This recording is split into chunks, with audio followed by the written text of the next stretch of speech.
یہ جو اغوا کیا گیا ہے سعد اللہ بلوچ صاحب کو، اس سے پہلے ان کی 16 سالہ بیٹی، ان کی اہلیہ، ان کی خالہ، ان کو اغوا کیا گیا اور کہا گیا کہ جب تک سعد اللہ خود کو پیش نہیں کریں گے ان کو نہیں چھوڑا جائے گا، ان کی گھر کی خواتین کو۔ تو ہم پستی کی ایسی گہرائیوں میں جا گرے ہیں جس کا تصور ممکن نہیں تھا۔ یہ سوچ بھی نہیں سکتے تھے ہم کہ گھر کی خواتین کو اٹھایا جائے گا دباؤ ڈالنے کے لیے ایک ممبر پارلیمنٹ پر، اور دباؤ کیا ڈالا جا رہا ہے کہ اس آئینی ترمیم کا ساتھ دو جس کا واحد مقصد یہ ہے کہ چیف جسٹس قاضی فائز صاحب کو قائم رکھا جائے عہدے پر، اور کوئی مقصد نہیں ہے۔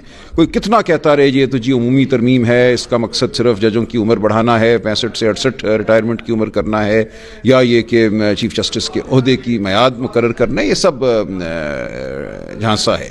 اصل مقصد یہی ہے کہ ایک فرد واحد کو قائم رکھنا ہے عہدے میں۔ کیا اس طرح کی ترمیم کی بنیاد پہ عدلیہ کو چلانا ہے آپ نے ملک میں؟ کیا آپ نے دھونس اور جبر کی بنیاد پر آئین سازی کرنی ہے؟ اور اس آئین سازی کے جو مستفید لوگ ہیں کیا ان کا ضمیر یہ گوارا کرے گا؟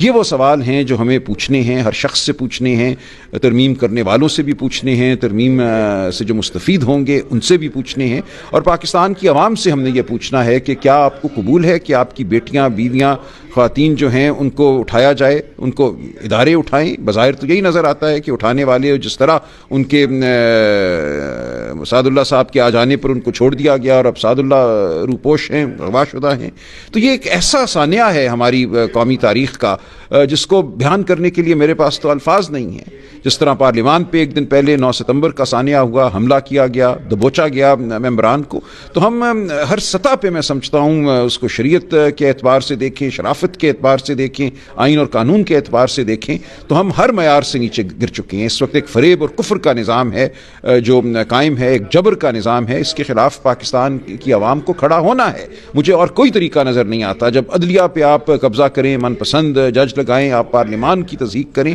تو پھر کیا رہ جاتا ہے راستہ باقی؟ ہراس پیدا کرنے کا جو ایک ارادہ ہے، منصوبہ ہے، یہ سب اسی کا حصہ ہے۔ وہاں ہائی کورٹ میں ہنسے پڑھ کے ایف آئی آر کو جج صاحب جو تھے جن کی عدالت میں یہ مقدمہ تھا، انہوں نے کہا میں جانتا ہوں شعیب شاہین نے بندوق چھین لی، بیرسٹر گوہر پسٹل سے مسلح تھا، یہ کیا باتیں آپ کر رہے ہیں؟ کس قسم کے مذاکرہ خیز آپ الزامات لگا رہے ہیں ان لوگوں پر جن کی 30-40 سال کی وکالت ہے، تمام عالم ان کو جانتا ہے؟ تو کوئی بات کرنے والی کریں کہ پولیس والے اتنے بیچارے منحنی تھے کہ ان کے ہتھیار چھنتے گئے اور وہ کھڑے رہے اور وہ مبہوس ہوتے رہے۔ اسد کیسر پہ الزام لگایا کہ گاڑی انہوں نے چڑھا دی پولیس والوں پہ، وہ کہتے ہیں میں نے تمام زندگی گاڑی کبھی چلائی نہیں، میں گاڑی چلانا ہی نہیں جانتا۔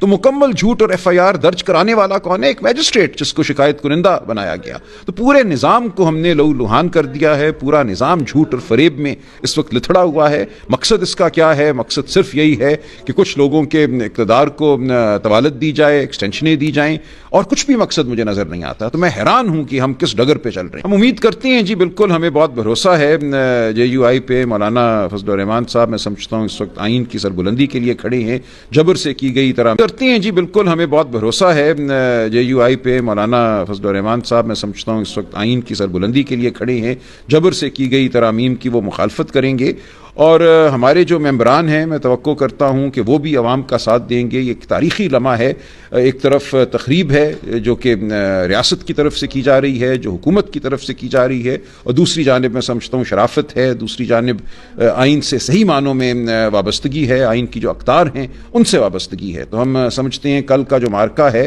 وہ بہت اہم ہے۔ اگر سیاہ طاقتیں غالب آتی ہیں، اور سیاہ طاقت کون ہے میں نے وضاحت کر دی، تو یہ عوام کا ایک بہت بڑا نقصان ہوگا۔ عوام کو آگے بڑھ کر اس نقصان کی تلافی کرنا ہوگی، ہمیں آواز بلند کرنا ہوگی، ہمیں باہر آنا ہوگا، بحیثیت قوم ہمیں زندہ ہونے کا ثبوت دینا ہوگا۔